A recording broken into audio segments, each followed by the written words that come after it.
Canada is vast, with the world's second-largest landmass, stretching from the Atlantic to the Pacific and up to the Arctic. It boasts a coastline on 3 oceans, making its defense a monumental task. Protecting this vast territory demands a modern air force. However, Canada's CF-18 Hornets, which were bought in the 1980s, are now outdated and increasingly costly to maintain. The world has changed significantly. Threats are more complex, and technology has advanced rapidly. New jets are urgently needed for Arctic patrols, where the environment is harsh and unforgiving. They are also essential for working seamlessly with allies in NATO and NORAD, ensuring collective security. Without these new jets, Canada risks falling behind in defending its airspace and supporting global missions, which could have serious consequences. Replacing fighter jets is a massive, expensive decision, involving complex politics, economics, and international relations.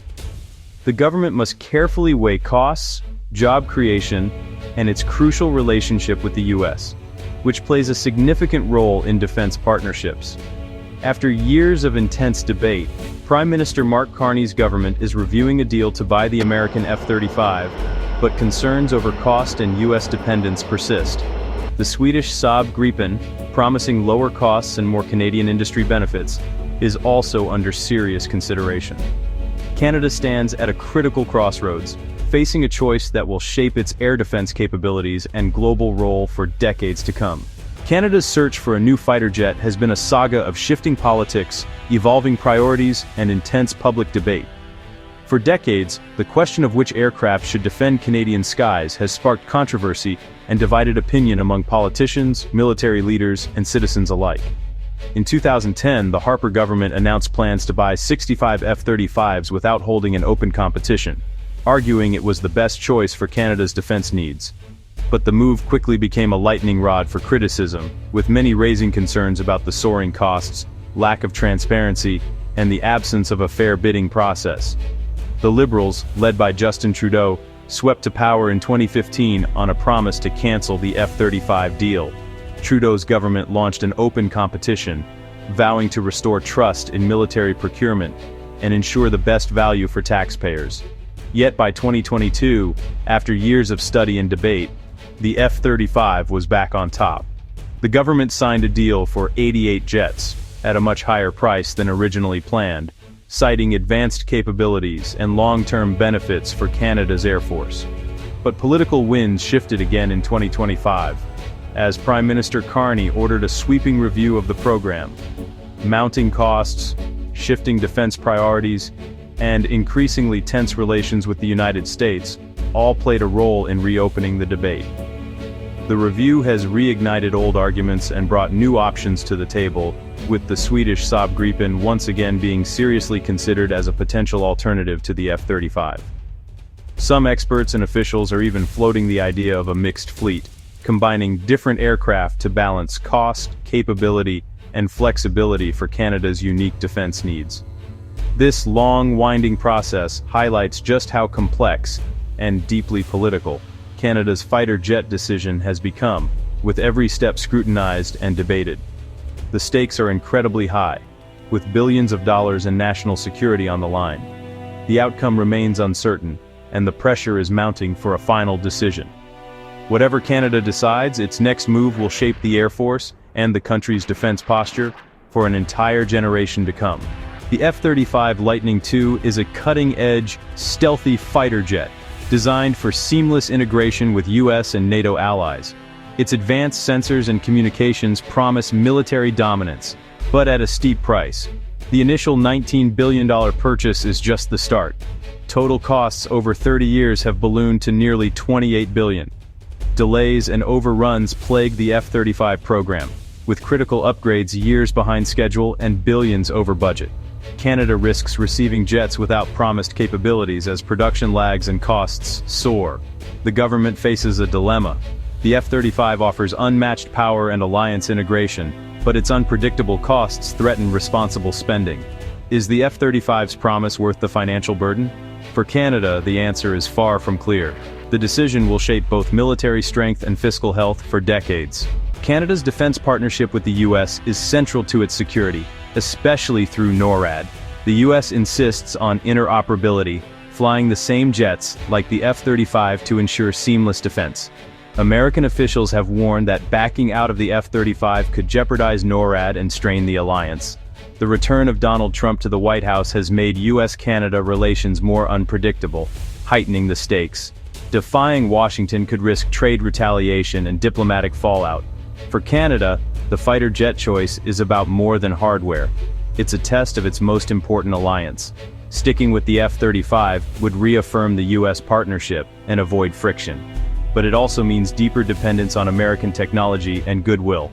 The Carney government must weigh alliance loyalty against national autonomy. The pressure is real, and the consequences are far-reaching. Canada's next move will echo through its relationship with its closest neighbor.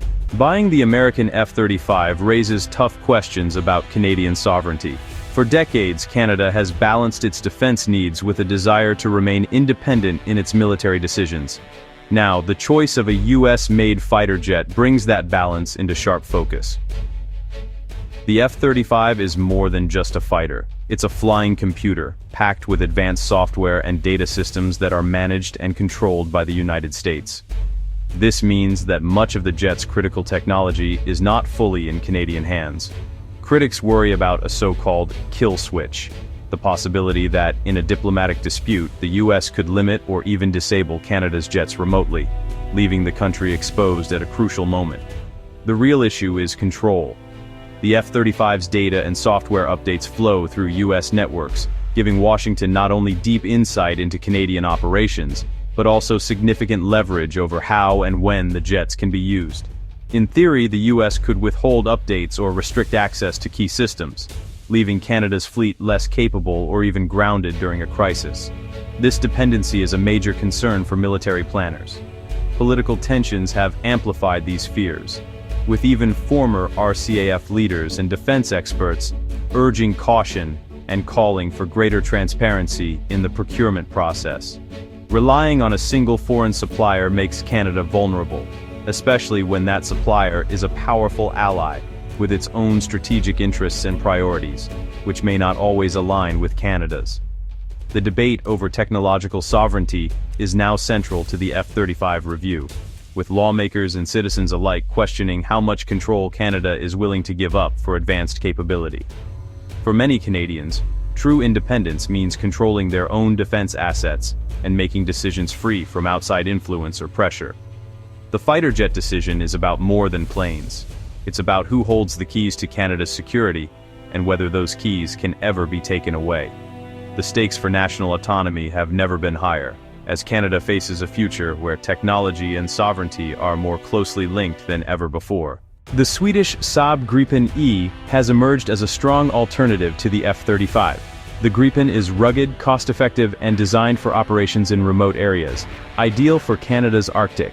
Saab promises to assemble the jets in Canada, creating jobs and transferring technology to Canadian industry. The Gripen's lower operating costs could save billions over its lifespan, freeing up funds for other priorities. A new Canada-Sweden defense agreement has strengthened the Gripen's case, especially for Arctic security. Choosing the Gripen would signal a shift toward industrial independence and diversified partnerships. But it risks weakening military ties with the US and complicating cooperation within NORAD and NATO. The Gripen offers a bold, practical alternative, but not without trade-offs. To find middle ground, Canada is considering a mixed fleet, some F-35s for alliance missions, more Gripens for domestic defense. On paper, it's a compromise, high-end capability, and cost savings plus industrial benefits. Proponents say F-35s could handle NATO operations while Gripens patrol Canada's vast airspace. But military leaders warn that running two fleets would double logistics training and costs, creating inefficiency and operational headaches. The RCF has rejected the idea before citing complexity and expense. While politically tempting, a mixed fleet could weaken readiness and drain resources. The debate highlights the challenge of balancing politics, capability, and cost. In practice, compromise may come at a steep price. As autumn 2025 unfolds, Canada faces a defining choice for its Air Force and its future. The decision is about more than jets. It's about national identity, alliances, and economic strategy. The F-35 path means deepening US ties and military integration, but at high cost and with sovereignty concerns. The Gripen path offers autonomy, jobs, and savings, but risks straining the US alliance and complicating operations. A mixed fleet promises compromise, but may deliver complexity and inefficiency. The government must balance defense needs, fiscal responsibility, and national independence. Every option carries risk, none is perfect. The world is watching as Canada weighs its priorities. The choice will echo for decades, defining Canada's place in the sky and on the world stage. As the deadline looms, a nation waits for its future to take flight.